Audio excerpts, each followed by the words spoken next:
sakabonisile ubukhona obukhulu bakhe ungajeqezi ngibheke emuva. Hallelujah. Amen. But the Bible says the problem of Lot's wife didn't believe God.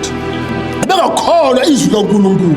Uphume eSodom ngoba elandela indoda yakhe nabantwana bakhe. The angels hold them by their hands, took them outside Gomorrah and leave them there.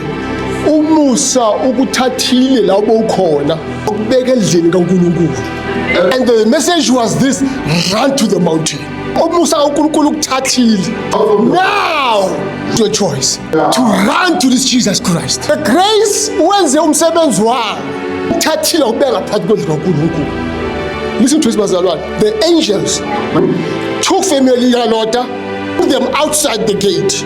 But Lot's wife, right at the gate, she looked back.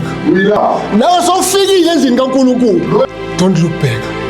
Sisesikhathini lapho abazalwane befile ngaphandle enkosini. Inkosini abazalwane bangenako ukwesaba anymore because sifile enkosini.